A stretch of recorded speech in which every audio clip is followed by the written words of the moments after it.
하나님 말씀 보겠습니다. 은혜 받으신 하나님 말씀은 데살로니가전서 5장 우리 19절 말씀이 되겠습니다. 은혜 받으신 하나님 말씀 데살로니가전서 5장 19절 말씀입니다. 제가 읽은 성경 333쪽입니다. 데살로니가전서 5장 19절 말씀 우리 다 같이 말씀 봉독하겠습니다. 성령을 소멸하지 말며. 아멘. 저는 오늘 데살로니가전서 5장 19절 말씀을 통하여서 나는 성령으로 충만한가? 라는 제목의 말씀으로 은혜 받기를 간절히 원합니다. 우리가 아는 것처럼 성령은 도대체 누구신가? 성경이 말한다면 성령은 예수의 영이라고 말하고 있습니다. 예수의 영이 되신 성령은 바로 하나님의 영, 예수의 영으로 기록하고 있으면서 예수 그리스도가 누구인지 기억나게 하고 생각나게 하시는 분이 바로 성령님이라고 성경은 말하고 있는 것입니다. 성령이 우리를 이끌어가는 것은 바로 예수 그리스도의 갈보리 십자가입니다. 그를 통하여 바로 하나님의 사랑을 깨닫게 하고 우리 신앙을 도우시는 분이라고 성경은 기록하고 있습니다. 그러므로 예수님이 구원의 통로요, 예수 그리스도가 구원의 문이라고 한다면 바로 성령님은 바로 예수 그리스도 안에서 하나님 나라로 갈 수 있도록 인도하시며 보호하시는 분으로서 성경은 기록하고 있습니다. 그러므로 신앙생활은 성령을 떠나서는 할 수가 없는 것입니다. 바로 성령 생활이 바로 신앙생활이 되기 때문에 그렇습니다. 그러므로 우리가 풍랑을 만나고 어려움이 있어도 성령이 우리를 고와 같이 버려두지 아니하시고 오히려 우리가 일상생활에서 승리할 수 있도록 도우시는 분이 바로 성령이기 때문에 오늘 본문에도 성령을 소멸하지 말고 성령으로 충만할 것을 거듭 강조하고 있는 것입니다. 우리가 만약 성령으로 충만하다고 한다면 마귀와 풍랑 그리고 또한 어떤 무엇이라도 우리를 주님 앞에서 갈라놓을 수도 무너뜨릴 수도 없다는 것을 기억해야 될 것입니다. 그러므로 우리가 확실히 알아야 할 두 가지가 있는데 첫 번째는 겁니다. 나는 성령을 받았는가? 라는 물음입니다. 이 물음에 대해서는 의심할 것도 없습니다. 예수 그리스도를 주라 시인하고 오늘 주님의 전에 모여 있다고 한다면 이것은 내가 예수를 주로 시인하는 것은 내 마음이 예수를 주라 시인할 수 없고 성령이 예수 그리스도를 주라 시인할 수 있게 하시기 때문에 우리 안에 이미 성령이 내주하고 있다는 것을 우리는 먼저 알아야 되는 것입니다. 그러나 여기서 한 가지 더 질문이 있습니다. 내가 진짜 나는 지금 성령으로 충만한가 하는 물음입니다. 내가 지금 성령으로 충만합니까? 라는 물음에 대해서 우리는 또 답해야 된다는 이야기입니다. 여기서 성경은 말합니다. 성령은 받는 건 맞아요. 그런데 내가 지금 성령에 충만한가? 이건 또 다른 차원입니다. 왜냐하면 내가 성령으로 충만하지 않으면 하나님의 일들을 감당하기 어렵고 시험들이 너무 많기 때문에 그렇습니다. 그러므로 이 시간에 성경은 말합니다. 단순히 성령 받으라가 아닙니다. 성령으로 충만할 것을 거듭 강조하고 있는 것입니다. 그럼 먼저 내가 지금 성령 충만한지 덜 충만한지 아니면 소멸하고 있는지를 좀 점검해 보길 원합니다. 이거 점검하는 것은 어렵지 않습니다. 몇 가지만 좀 살펴보면 됩니다. 내가 지금 성령에 충만한가 아니면 성령을 지금 소멸하고 있는가 한번 생각해 보기를 간절히 원합니다. 지금 내 신앙생활에 정체되어 있다라고 한다면 지금 성령 충만한 게 아니라 성령을 소멸하고 있는 것입니다. 그러니까 정체됐다는 것은 이겁니다. 신앙생활을 하는데 더 이상 기도하기가 싫습니다. 그리고 말씀 보는 것도 싫습니다. 모이는 것도 싫습니다. 전도하는 것도 싫습니다. 교회 다니는 것도 기쁘지 않습니다. 신앙생활 자체를 벗어나고 싶은 기회만을 노리고 있습니다. 그렇다고 한다면 지금 내가 성령에 충만한 상태가 아니라는 것을 좀 알아야 됩니다. 정체된 이유는 다른 것이 아닙니다. 주님에 대한 어떠한 기대감도 없기 때문에 그렇습니다. 그러니까 우리가 신앙생활할 때 성령은 어떤 영이냐? 꿈을 주시고 희망을 주시고 소망을 주시는 영인데 내가 지금 주님 앞에 나와서 기도할 때 기도의 제목이 없고 하나님 앞에 기대하는 것이 없다고 한다면 더 이상 주님 앞에 나아갈 수 없게 되는 것입니다. 그러니까 성령으로 충만하다. 그것은 단순히 성령으로 충만한 것이 아닙니다. 성경에 보면 사도행전에도 이렇게 얘기합니다. 젊은이들에게는 환상을 주고 늙은이들에게는 꿈을 주리라 성경은 말합니다. 나이가 들어도 모여 쓰는 것 성령의 사람은 꿈꾸는 사람이라고 말하고 성령은 어떤 영이냐? 정체된 영이 아니라 확장되는 영이고 창조적인 영이며 무엇보다 꿈과 소망을 갖는 영이 바로 성령이라고 성경은 기록하고 있기 때문에 그렇습니다. 그렇기 때문에 기독교 신앙에서 성령의 소멸은 예수의 능력의 소멸입니다. 만약에 이 시간에 우울하고 답답하고 내가 할 수 없다, 내가 이것에 꿈이 없다, 내가 이 가운데 기쁨이 없다, 그런다면 내가 지금 성령을 소멸하고 있는 것입니다. 성령은 이것을 알기 때문에 끊임없이 우리 마음에 말씀하시고 주의 전으로 인도하셔서 예수 그리스도의 십자가의 은혜를 다시 한번 깨닫게 합니다. 그러면서 말하기를 할 수 있거들이 무슨 말이냐? 믿는 자에게 능치 못함이 없다. 내가 너와 함께한다. 너를 고와 같이 놔두지 않는다. 너는 할 수 있다. 무엇인지 도전해라. 너는 힘을 갖고 하나님의 능력과 하나님의 영광을 돌리며 기쁨 안에서 꿈을 꾸라고 말씀하고 있는 것입니다. 그러니까 교회도 그렇고요. 신앙생활도 그렇습니다. 꿈이 없다. 기대감이 없다, 내가 그냥 여기가 좋사오니 하고 멈춰 있으면은 성령의 도우심을 체험할 수가 없습니다. 그러므로 성경에서 말하죠. 우리는 분명히 알아야 됩니다. 성령 충만한 사람은 절대로 가만히 있지 않습니다. 저희 교회가 3번 이사 왔습니다. 성령 충만한 교회는요, 그 자리에 가만히 있지 않습니다. 하나님께서 어떻게 하시느냐, 더 일을 하게끔 하시고 꿈을 꾸게 합니다. 꿈이 끊어지는 그 순간에 어떻게 되느냐, 그 교회는 정체돼 버리고 죽어버리고 맙니다. 사람의 믿음도 그렇습니다. 신앙도 그렇습니다. 내가 포기합니다, 안 됩니다, 여기가 좋사오니 하는 그 순간에 아무것도 할 수 없게 되는 것입니다. 사도행전 1장 8절 한번 볼까요? 오직 성령이 너희에게 임하시면 너희가 권능을 받고 예루살렘과 온 유대와 사마리아와 땅끝까지 이르러 내 증인이 되리라 하시니라고 성경은 기록하고 있습니다. 교회가 그렇습니다. 꿈과 환상을 가지니까 예루살렘에 그냥 가만히 있지 않았습니다. 예루살렘을 넘어서 성령 충만한 가운데 유다로 움직이고 유다에서 사마리아로, 사마리아로 땅끝까지 뻗어가게 되는 것입니다. 성령이 충만하면 전진하게 되고 꿈을 꾸게 되고 생산하게 되고 진취하게 되는 것이 성령의 역사가 되는 것입니다. 그러니까 성령 충만하다, 가만히 있지 않습니다. 그러므로 우리가 기억할 것이 있습니다. 어려운 가운데도 실질적으로 그렇습니다. 기도하면 꿈이 생겨야 되는 것입니다. 우리가 무슨 일을 할 때 이것이 잘 될 건가 못 된 건가 그거 생각하는 게 아닙니다. 이 일에 대해서 하나님의 도우심을 구하면 하나님께서는 그 일이 어떤 일이 되든 간에 하나님의 말씀과 하나님의 은혜 가운데 거하는 그 순간에 그것은 크게 확장되는 것을 바라보게 되는 것입니다. 그러므로 성령의 사람은 오늘보다 내일 그리고 지금보다 앞으로가 더 복되다는 것을 깨닫게 되고 꿈을 꾸며 발전하는 꿈과 환상을 가지게 되는 것입니다. 그래서 우리가 계획하고 목표를 갖게 되면 그때부터 어떻게 되느냐, 기도하고 성령의 충만함으로 꿈을 꾸고 성령의 충만함으로 기도할 때 하나님께서 그것을 할 수 있다는 긍정적인 믿음을 우리에게 심어 주게 되는 것입니다. 우리 교회도 300, 500, 1000만 성도들을 바라보면서 계속적으로 기도하기를 원합니다. 꿈과 환상을 가지길 원합니다. 온 나라 민족뿐만 아니라 이 세계에 선교하는 교회로서 하나님들을 바라보고 꿈꿀 때 성령의 역사가 끊이지 않고 우리 교회 가운데 부어지게 될 것입니다. 이만하면 됐으니 하고 그냥 주저앉고 이제 됐다라고 생각하면 안 됩니다. 우리가 항상 기억할 것처럼 성령에 충만한 사람은 계속적으로 하나님이 주시는 은혜를 구하고 믿음으로 나아가기 때문에 그렇습니다. 성령 충만한 교회는 주님 오시는 그날까지 그 자리에 앉아있는 교회가 아닙니다. 모든 것에 발전적인 꿈과 환상을 가지고 끊임없이 전진하는 교회가 되는 것입니다. 또한 만약 신앙생활에 자꾸 부정적인 생각이 들어간다고 한다면, 마음의 상처가 회복되지 않는다면 성령 충만이 아니라 지금 덜 충만하거나 성령을 소멸하고 있다는 증거가 된다고 또한 성경은 말하고 있는 것입니다.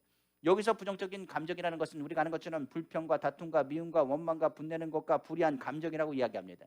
잠언서 20장 3절에 이렇게 말하고 있습니다. 다툼을 멀리하는 것이 사람에게 영광이거늘 미련한 자마다 다툼을 일으키느니라 성경은 또한 기록하고 있는 것입니다. 성경에서 분명히 말하고 있습니다. 다툼하는 것 어리석은 일이라. 부정적인 생각을 가지면 그 안에 미움이 싹들 것이고 원망하게 될 것이고 그 가운데 하나님의 영은 떠나게 될 것이라고 성경은 말하고 있습니다. 특별히 교회에서 발생하는 원망과 불평등, 부정적인 마음은 성령의 역사를 소멸합니다. 한국 교회의 부흥이 막힌 것은 다른 것이 아니라 불평과 다툼과 부정적인 감정에 속아 하나님의 은혜를 순간 잊어버리고 살기 때문인 것을 우리는 알아야 되는 것입니다. 그 외에도 성내는 것, 분내는 것, 화를 내는 것, 그때마다 하나님께서는 그 자리를 떠나신다고 말했습니다. 사람이 모든 것을 잘해도 한순간에 욱하는 것 때문에 공든탑이 무너지는 일들이 얼마나 많이 발생하는지 모릅니다. 잠언서 29장 22절에 말하기를 노하는 자는 다툼을 일으키고 성내는 자는 범죄함이 많다라고 성경은 말하고 있는 것입니다. 그러나 여기서 우리가 또 기억할 것이 있습니다. 이런 일이 없을 수가 없다는 사실입니다. 분내지 않는 사람이 어디 있겠습니까? 불평하지 않고 원망하지 않는 사람이 어디 있겠습니까? 이 자리에 우리가 아는 것처럼 불평하는 사람, 원망하는 사람, 미워하는 사람, 화가 나서 그것에 감정을 주체하지 못하는 사람이 없지 않을 수가 없습니다. 이것은 사람이라고 한다면 불평하게 돼 있는 것이고 원망하게 돼 있는 것이며, 성경에서 말한 것처럼 우리가 죄를 짓는 것은 죄인이기 때문에 죄를 짓기 때문에 불의한 일들에 대해서 우리가 어찌할 바를 모르고 연약하여 넘어질 수밖에 없는 존재라는 것을 성경은 말하고 있기 때문에 그렇습니다. 그러나 성령 충만할 때는 이것이 문제가 안 된다는 사실입니다. 성령이 충만하지 않을 때는 이 모든 일들이 불의한 것과 미워하는 것과 누가 뭐라고 소곤소곤 하는 것만 해도 상처를 받고 그 마음 가운데 염려와 근심으로 다가와 괴로움이 다가오는데, 성령 충만한 사람은 어떤 미움과 다툼과 괴롭힘에도 오히려 어떻게 반응하느냐, 아무렇지 않게 반응한다는 사실입니다. 그러니까 문제가 발생할 때 성령으로 충만한 사람은 어떻게 하느냐? 그 문제가 내 문제로 생각되지 않습니다. 오히려 이렇게 얘기합니다. 어려움이 다가오고 괴로움이 다가올 때마다 무엇을 생각하느냐? 하나님이 나를 도우실 것이다. 하나님이 나를 축복할 것이라. 그리고 미워하는 사람이 있으면 하나님께서 좋은 일을 계획하시고 나에게 어떤 축복을 하시려고 이런 일들이 나에게 있는가라고 생각합니다. 그러니까 관점 자체가 틀립니다. 아까 얘기한 것처럼 내가 성령에 들충만하면 그때부터 얘기합니다. 저 사람이 나를 왜 이렇게 싫어하나? 저 사람이 나를 왜 이렇게 괴롭히나? 이 사람 때문에 내가 너무나 힘들다. 내가 저 사람을 어떻게 해야 될까라고 생각하는데, 성령이 충만한 사람은 저 사람이 나를 괴롭히면 괴롭히는 것 때문에 오히려 감사합니다. 하나님, 내가 기도할 제목이 생겼습니다. 오히려 하나님, 저 사람을 향해서 긍휼한 마음을 주셔서 감사하고 저 사람이 변화될 줄로 믿습니다라고 기도하는 생활로 바뀌게 되는 것입니다. 한마디로 얘기하면 성령 충만하면 문제가 되지 않습니다. 성령 충만한 사람은 사람의 말에 귀 기울이지 않고 다른 사람이 잘 되든 못 되든 그것에 관심이 없습니다. 성령 충만한 사람은 하나님께 관심이 있고 하나님 나라에 관심이 있고 하나님이 기뻐하시는 일에 관심이 있기 때문에 그렇습니다. 그렇기 때문에 저 사람을 내가 시기하고 질투하는 거 하나님은 안 기뻐하시기 때문에 나는 시기하고 질투하지 않습니다. 저 사람이 잘 나간다고요. 잘 나가는 게 나랑 그것이 무슨 의미가 있겠습니까? 저는 저 사람이 잘 나가건 저 사람이 부유하건 그것이 관심 있는 게 아니라 하나님이 나를 기뻐하시는지 하나님이 나를 어떻게 생각하시는지가 더 중요하다고 생각하는 사람이기 때문에 그렇습니다. 그러므로 하나님이 보내신 성령께서 해결하심을 믿고 부정적인 감정과 말, 불평과 다툼, 미움을 억제하거나 그냥 무시해버립니다. 성경에서는 이런 사람은 아무것도 없는 것 같지만 모든 것을 가진 사람이라고 또한 기록하고 있는 것입니다. 성경 고린도후서에 보면 이렇게 기록합니다. 무명한 자 같으나 유명한 자요, 죽은 자 같으나 보라 우리가 살아있는 징계를 받는 자 같으나 죽음을 당하지 아니하고, 근신하는 자 같으나 항상 기뻐하는 자고, 가난한 자 같으나 많은 사람을 부유하게 하고, 아무것도 없는 자 같으나 모든 것을 가진 자로다. 그러니까 이 사람은 주님 바라보면서 가난한 자 같은데 가난한 사람이 아니라 부자입니다. 이 사람은 누가 비방하건 욕하건 그거 신경도 쓰지 않습니다. 아무것도 아니라고 얘기하는 사람입니다. 그래서 성령 충만한 것이 중요한 것은 성령 충만하면 이 땅 가운데 비교 대상을 찾을 필요도 없고 하나님만을 바라보기 때문에 그렇습니다. 만약 이 성령 충만함이 우리 가운데 있다고 한다면 우리의 삶에는 평안할 것이고 우리의 삶에는 하나님의 기뻐하는 것에 집중될 것입니다. 그러니까 성령이 충만하지 않으면 이런 일들이 우리 가운데 영향력으로 발생하게 되는 것입니다. 예수 그리스도를 믿음에도 불구하고 다른 사람들 때문에 상처받고 아픔이 있는 것은 지금 내가 성령으로 충만하지 않다는 증거가 될 수 있는 것입니다. 그런데 성경은 왜 자꾸만 성령의 충만함을 강조하고 성령의 충만할 것을 구하라고 이야기했을까요? 우리가 성령 충만을 받아야 될 이유는 성령을 소멸하는 그 순간에 어떤 일이 일어나느냐, 내 안에 탐욕이 들어오고 탐심이 들어오고 그 틈을 쫓아서 사단의 역사가 나타나기 때문에 그렇습니다. 하나님의 백성이라고 할지라도 탐욕이 들어가기 시작하면 무너지고 쓰러질 수밖에 없습니다. 그러니까 성령 충만하지 않으면 우상 숭배가 어떻게 다가왔는지 모르게 되는 것입니다. 성경은 우상 숭배를 또 이야기합니다. 물질적이고 환경적인 걸 떠나 하나님보다 더 사랑하는 것이 있으면 그것은 우상 숭배가 될 것이라고 말하고 있습니다. 우상 숭배는 이처럼 무섭습니다. 성령을 소멸하기 시작하면 그때부터 다가오는 것이 우상 숭배요. 성령으로 충만하지 않으면 그 모든 죄악에 대해서 우리는 감당할 수 없기 때문에 그렇습니다. 성경은 말하죠. 너희 몸은 하나님의 성전이라 하나님의 성령이 거하시는 거룩한 성전이니 하나님의 성전을 더럽히면 하나님이 저를 멸하시라고 말했습니다. 특별히 이 시대를 무슨 시대라고 말하느냐? 음란한 시대라고 말하고 말세의 시대는 쾌락 사랑하기를 하나님 사랑보다 더하는 시대가 될 것이라고 성경은 또한 강조하기 때문에 그렇습니다. 디모데후서 3장 4절입니다. 배신하며 조급하며 자만하며 쾌락을 사랑하기를 하나님 사랑한 것보다 더하며 성경은 말하고 있습니다. 우리가 아는 것처럼 영적인 타락은 단순히 영적 타락으로 끝나지 않습니다. 육체적 타락으로 이어집니다. 영적인 타락과 육체적인 타락은 하나입니다. 성경에 말하기에 그 뿌리는 우상숭배라고 말하고 있습니다. 성령으로 충만하면 영적으로 타락할 수 없습니다. 그러나 성령으로 충만하지 않으면 영적으로 타락하기 시작하고 영적인 타락은 육체적인 타락으로 다가오게 될 수밖에 없습니다. 성경의 노아 시대에 보면 노아 홍수 때 사람들의 육체가 눈에 좋을 대로 행하였으며 하나님의 신이 영원히 사람들과 같이 하지 않았다고 말했습니다. 그리고 하나님께서는 노아의 시대에 홍수함으로 심판하셨습니다. 에덴 동산과 같은 소돔과 고모라의 성도 다 하나님을 경외하지 않았습니다. 우상을 섬겼고 세격에 빠져서 육체가 되자 하나님께서는 그 죄가 가득 참을 알고 소돔과 고모라를 유황불로 멸하셨습니다. 오늘날 세계는 소돔과 고모라 같은 죄악으로 인해 각종 심판과 재앙이 끊어지지 않습니다. 요즘 우리나라를 봐도 동성애뿐만 아니라 차별금지법 등 여러 가지 일들이 하나님의 보시기에 소돔과 고모라로 변해가는 것을 확인할 수 있습니다. 그런데 이 모든 것은 무엇 때문에 그러느냐? 아까도 얘기했습니다. 성령으로 충만하지 않기 때문에 그렇습니다. 특별히 이 나라가 이렇게 성령으로 충만하지 않은 것은 다른 것이 아닙니다. 교회가 성령으로 충만하지 않기 때문에 그렇습니다. 성령 충만한 교회의 불이 점점 소멸되어 가고 있다는 경고의 표징이 되는 것이 바로 세상에서 있는 쾌락 사랑하기를 하나님 사랑함보다 더하는 세대에서 보여지게 되는 현상인 것입니다. 성전이 더럽혀지고 성령이 떠나가면 우리가 하는 것처럼 심판밖에 없는 것입니다.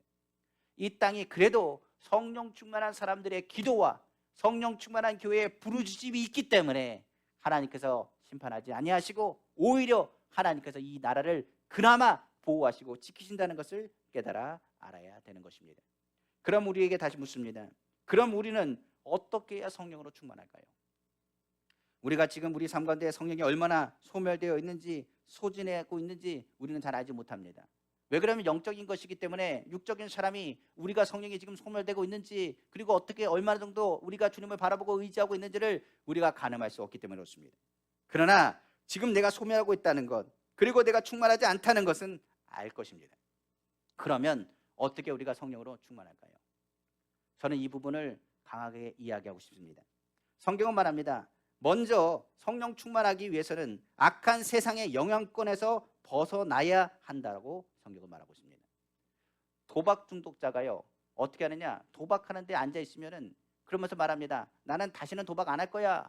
그럼 그 사람이 도박 안 하느냐? 아닙니다. 보다 보면 눈에 보이는 거 있으니까 나도 좀 줘봐라고 되는 겁니다. 알코올 중독자가 술집에 앉아서 나는 술을 끊었습니다. 나 이제 술을 입에 대지 않습니다. 콜라를 시키고 사이다를 시키고 한 잔 한 잔 먹다 보다가 분위기에 취하면 자기도 모르게 지금 술을 마시고 있습니다.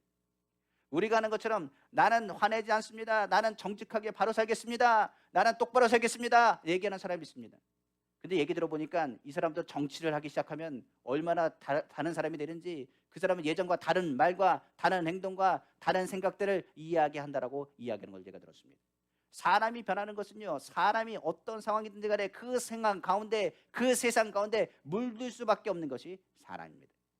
사람들은 영원 신령하다 할지라도 점점 세속적인 친구들과 세속적인 것에 어울려 다니기 시작하면 기도가 하기 싫습니다. 말씀 보기도 싫습니다. 교회 오는 것도 싫습니다. 그냥 예수 믿는 것 자체가 바보처럼 느껴지기도 한다고 이야기하는 걸 들었습니다. 학교 교육이 그렇습니다. 학교 교육이 예수님을 부인하는 교육을 한다면 그 사람이 어떻게 예수님을 더 찾아 주님을 섬기며 나아가는 것이 오히려 그 분위기에 휩싸여가지고 오히려 자신이 예수 믿는 것이 바보스럽고 예수님 정말 살아 계시는지 내가 성령을 체험했음에도 불구하고 그것을 오히려 잊어버리게 된다는 사실입니다. 성령을 따르는 삶이 아니기 때문에 세속적인 사람이 되면 세속적인 환경에 들어가게 되면 타락해버리고 세속적인 것에서 원수 마귀의 역사가 나타나기 때문에 성령을 소멸하기 시작하기 때문에 그렇습니다. 요즘 주변에 보면 누구를 만나지 않아도 세속적인 것에 물들기가 싫습니다. 인터넷을 켜보시고 TV를 켜보시고 원하든 세속적인 풍랑이 불어닥치고 있는 것을 보게 될 것입니다. 요즘 스마트폰 한번 보십시오. 스마트폰엔 장점도 있지만 잘못된 정보가 얼마나 많은지 모르겠습니다.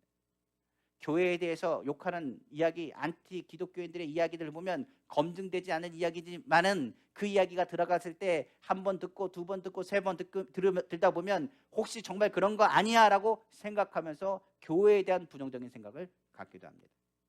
우리가 나중 각종 비방, 수치감, 각종 욕과 여러 가지 이야기의 험담의 얘기들, 각종 무기들이 사탄의 강력한 도구가 되어서 이유 없이 아니면 말고식으로 우리 가운데 들어오고 있는 것이 바로 세상입니다. 텔레비전 내용도 자극적이고 상상할 수 없는 폭력성을 담고 있습니다. 막장은 하나의 장르로 인정되어서 아예 막장 드라마 웬만한 자극 없이는 시청률을 만들 수 없기에 더 큰 자극과 소재를 찾으러 갑니다. 그런데 TV에 드라마만 그런 게 아닙니다. 뉴스도 그렇습니다. 자극적인 내용이 오히려 시청률을 높인다고 얘기해서 뉴스도 아니면 말고식으로 이야기하는 내용들이 많이 늘어났습니다. 가짜 뉴스라고 얘기하며 누가 진짜인지 가짜인지를 모를 정도로 세속적인 물결들이 기독교인들 가운데 흘러가고 있다는 사실입니다. 요즘 기독교인들이 코로나 기간 동안에 드라마에 아예 빠져 사는 사람들이 많아졌고, 인터넷에 중독된 사람들도 많아졌고, 아이들은 아예 게임이라는 것에 익숙하여서 그것에 빠져 중독된 사람들이 많이 늘었다고 합니다. 아예 학교에서는 아예 초등학교 애들한테 아예 스마트폰을 주도록 만들었습니다. 아예 스마트폰을 형해가지고 너희가 교육을 받고 무슨 체크하는데 스마트폰을 한다고 얘기하는데, 아이들이 스마트폰을 보면서 공부하느냐? 그러지 않습니다. 아이들은 뭐 하느냐? 스마트폰 보면서 게임을 하는데, 그 게임도 우리가 상상할 수 없는 자극적인 게임들이 얼마나 많은지 모릅니다. 저도 인터넷 기사를 한번 본 적이 있습니다. 그냥 컴퓨터를 켜면 기사가 뜹니다. 관심 있고 클릭하기 생각하면 1시간, 2시간이 그냥 후딱 지나가 버립니다. 그러면 얘기합니다. 아이고, 오늘도 내가 속았다 합니다. 그러니까 인터넷을 안 보려면 어떻게 되냐? 그냥 주의 성전에 나와서 앉아 있으면 됩니다. 성경은 말합니다. 기도해야 되는데, 예배해야 되는데, 성경 봐야 되는데, 자꾸만 이런 세속적인 문화가 들어가면 내 생각이 어떻게 되냐? 부정적이 되고, 내 생각이 어떻게 되냐? 판단력도 흐려지게 되고, 하나님에 대한 생각, 교회에 대한 것에 대해서 하나님께서 주시는 꿈과 기대감이 사라지고 오히려 절망과 낭만만이 남게 되는 것입니다. 대부분의 기사들이 검증되지 않은 기사들도 많지만은 부정적인 기사가 많습니다. 긍정적이고 따뜻한 이야기가 많으냐? 한번 보십시오. 따뜻한 얘기는 사람들이 보려고 하지 않습니다. 누가 망했더라, 누가 죽었더라, 누가 죽였더라, 이런 자극적이고 상식 밖의 이야기들, 오히려 진실에 포장된 거짓말들조차도 얼마나 많은 것들로 다가오는지 모르겠습니다. 이런 사람은 말씀을 들어도 세상의 영향을 받아서 믿음이 자라날 수 없습니다. 성경 보겠습니다. 마가복음 4장 18절에 19절에 또 어떤 이는 가시떨기에 뿌려진 자니 이들은 말씀을 듣기는 하되 세상의 염려와 재물의 유혹과 기타 욕심이 들어와 말씀을 막아 결실하지 못하게 되는 자요. 그러니까 여기서 분명히 이야기하는 내용이 여기 있어요. 성령 충만 받으려면 다른 거 없습니다. 세상을 좀 떠나가지고 어디에 계속적으로 시간을 보내야 되느냐? 하나님의 성전에 모여 기도하며 시간을 보내셔야 돼요. 그러니까 내가 딴 데 가서 성령 충만 한다고 해서 집에서 기도하는데 기도가 되십니까? 아마 기도 안 될 겁니다. 사업장을 난 성전 삼아서 사업장에서 기도합니다. 사업장에서 한번 기도해 보십시오. 기도가 잘 되는지. 기도 안 될 겁니다. 하나님의 성전을 왜 만드셨느냐? 이곳에서 기도하라고 하나님의 성전을 만드신 것입니다.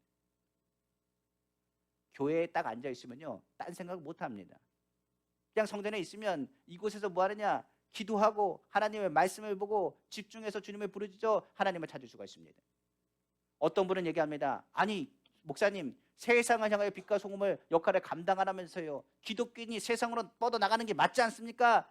맞습니다. 그런데 우리가 한번 생각할 때 기독교인, 여기서 기독교인이라는 사람은, 우리가 세상으로 뻗어나가는 사람은 그냥 사람이 아니라 성령 충만한 사람이 세상으로 나가야 되는 것입니다. 성경에 예수님의 제자들에게 승천할 때 이랬습니다. 너희는 어딜 떠나지 말라고요? 예루살렘을 떠나지 말고 약속한 뭘 기다리라고요? 성령을 기다리라고 말했습니다.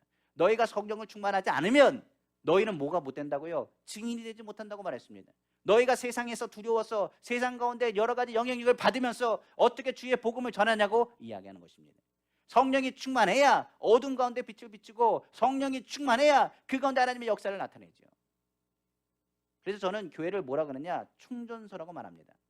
왜 교회를 충전소라고 말하느냐? 여기서 충전하고 세상 가운데 빛을 비추라는 얘기입니다.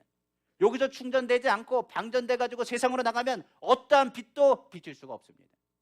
그러니까 성령 충만하려면 일단 충전소에 와서 충전하시고 가셔야 됩니다. 하나님의 성전에 와서 충전하고 돌아가셔서 세상의 빛과 소금의 역할을 감당해야지, 내가 충전되지 않은 상황에서 방전된 상태에서 세상에 무슨 영향력을 끼칠 수 있겠습니까? 그러니까 성경에서 분명히 말한 거예요. 성령 충만하기 위해서는 어떻게 해야 되느냐? 다른 게 아닙니다. 세상적인 자리에서는 성령 충만 못합니다. 주님의 영이 거하는 자리, 주님의 임재가 있는 자리, 기도하는 자리, 예배하는 자리, 말씀 보는 자리, 주님의 이름을 부르짖는 이 성전에서 주님 앞에 나아가고 부르짖어야 되는 것입니다. 그래서 성도님들에게 이야기합니다. 성령 충만 받고 싶으시면 주님의 전을 계속 찾아오십시오. 새벽이 되든 저녁이 되든 때가 되든 때때마다 하나님의 성전에 와서 부르짖고 기도하길 원합니다. 1시간 이상 기도하지 않는데 무슨 성령 충만함을 얘기할 수 있겠습니까? 때때마다 주님 앞에 부르짖고 기도하고 하나님의 성전을 만드시고 이 성전을 세우신 이유가 성령에 충만한 충전소를 하나님께서 세우신 것입니다. 아무리 차가 좋아도 주유할 기름이 떨어지면 그 차는 좋은 차일 뿐이지 가지 못합니다. 멈춰선 깡통일 뿐입니다. 우리가 아는 것처럼 아무리 내 모습이 성령 충만을 강조한다 할지라도 충전되지 않은 사람은 기독교인으로서 어떤 영향력도 세상 가운데 줄 수 없다는 사실을 기억해야 되는 것입니다. 그리고 성령 충만은 다른 방법이 없습니다. 아까 얘기했습니다. 세속적인 곳에서 성령 충만될 수 없습니다. TV가 나오는 데서 성령 충만될 수 없습니다.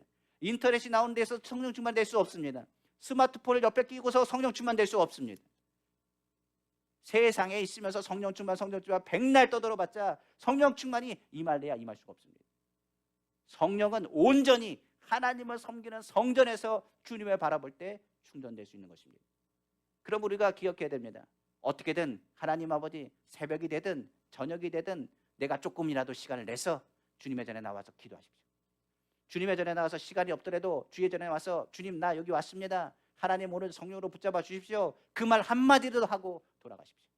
10분이라도 20분이라도 30분이라도 그 시간이 조금씩 넓혀질 때마다 우리는 뭐에 관심을 갖게 될 것이냐? 그때로부터 주의 말씀이 들리기 시작할 것입니다. 그러니까 성령 충만은 다른 것 없습니다. 세상에서는 절대로 받을 수 없습니다. 하나님의 역사가 나타나는 그 자리가 성령 충만의 자리가 될 수 있는 것입니다. 그러면 어떤 분들은 이럴 겁니다. 목사님, 제가 교회 나갈 수도 없습니다. 시간이 없습니다. 환경적으로도 열을 주지 않습니다. 거리가 좀 있습니다. 저는 운전하지 못합니다. 그럼 어떻게 됩니까? 근처 교회를 나가야 됩니까? 아니면 어떻게 해야 됩니까? 라고 묻는 분이 있을지 모르겠습니다. 근데 성경에 이렇게 있습니다. 교회라는 건 하나님의 임재가 있는 것인데, 임재는 성경은 말합니다. 두세 사람이 내 이름으로 있는 곳에 나도 그들 중에 있다고 말했습니다. 그때는 믿음의 사람들과 함께 모여서 손잡고 기도하셔야 됩니다. 사람이 그렇습니다. 혼자 있으면 죄 짓기가 쉽습니다. 그런데 믿음의 사람이 한두 명 같이 있으면 죄 짓기가 어렵습니다. 무엇보다도 우리가 주님을 바라보고 믿음으로 나갈 때 우리의 마음이 하나님의 성전인 건 압니다. 그러나 내가 성령 충만하길 원한다고 한다면 내 혼자가 아니라 무엇보다도 지역장님이나 구역장님이나 믿음의 사람들과 같이 구역 예배를 드리십시오. 성령 충만의 방법은 다른 방법이 없습니다.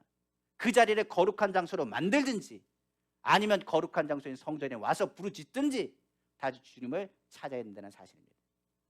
언제까지 우리가 성령 받고 나서 성령 충만 말로만 떠들겠습니까?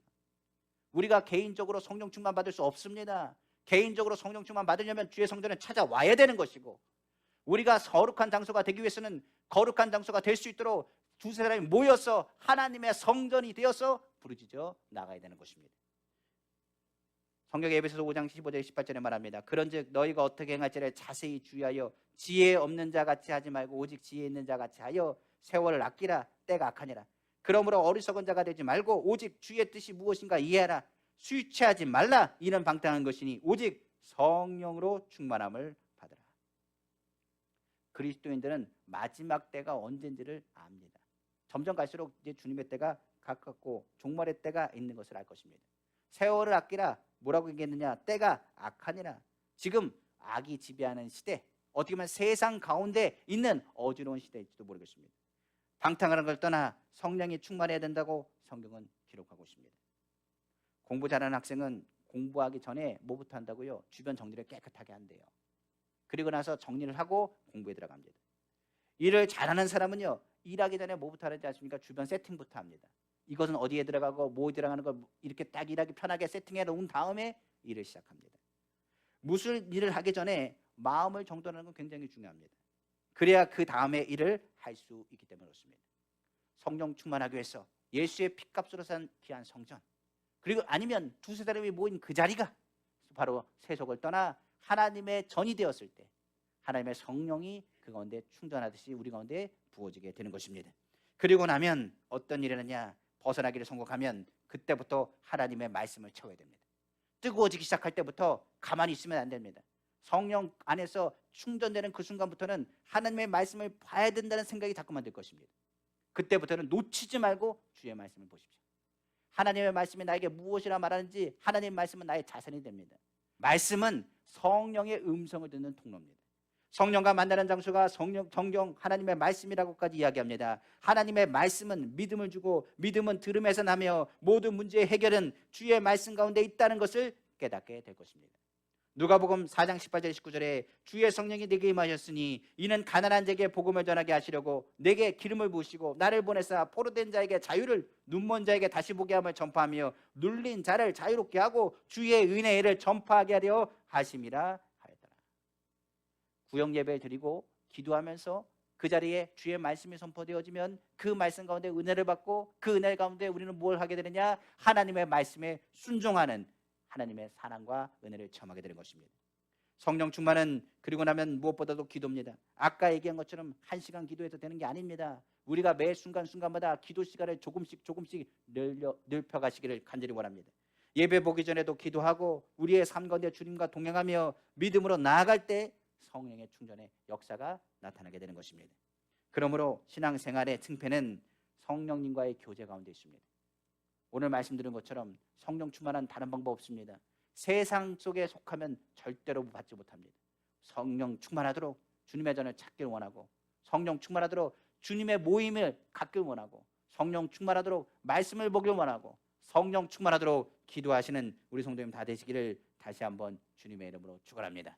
말씀을 마치겠습니다. 오늘 나는 성령 충만한가를 좀 생각해 보기 원합니다. 내 마음이 지금 정체되어 있습니까? 기도하기 싫다, 지금 성령 충만한 거 아닙니다. 지금 성령 충만해야 된다는 경고의 메시지입니다. 내가 지금 주님을 섬기면서도 누구의 말에 상처를 받는다, 내가 하나님을 바라보지 않는다는 것은 성령 충만한 게 아닙니다. 내가 지금 세상을 바라보고 있다는 것을 말하고 있는 것입니다. 누가 잘 사는 게 나랑 무슨 상관이 있습니까? 누가 나에게 욕한다고 해서 나에게 어떤 영향을 받을 수 있겠습니까? 그건 아무 영향이 될 수 없습니다. 누군가 잘 되는 것에 대해서 배합한다는 것, 그것도 문제가 되는 것입니다. 나는 누구에게 칭찬받으면 돼요? 하나님께 칭찬받으면 됩니다. 성령 충만한 사람은 하나님을 어떻게 하면 기쁘시게 할까를 바라보는 사람입니다. 오늘 우리 안에 탐심은 성령 충만한 사람으로서 하여금 타락하고 하나님의 일들을 바라보지 못하게 하는 우상숭배와 같습니다. 탐심하는 마음, 탐욕적인 생각, 그리고 쾌락은 우리로 하여금 타락하게 만들어서 하나님을 떠나게 하는 것입니다. 영적인 것과 육적인 것은 분리될 수가 없습니다. 성경은 말하기를 사람은 전인적인 존재입니다. 여기 타락하면 육은 타락할 수밖에 없습니다. 마찬가지로 오늘 주님은 말씀하십니다. 그러므로 우리가 성령의 충만함을 늘 구하고 깨어 기도하기를 다시 한번 주님의 이름으로 축원합니다. 그러므로 육신이 세속적인 것으로 가면 안 됩니다. 제발 그 발을 돌이켜 하나님의 성전을 찾으시고 이 충전소에 그냥 돌아가지 마시고 충전하고 완충해서 세상 가운데 빛과 소금 역할을 감당하시는 우리 성도님 다 되시기를 다시 한번 주님의 이름으로 축원합니다.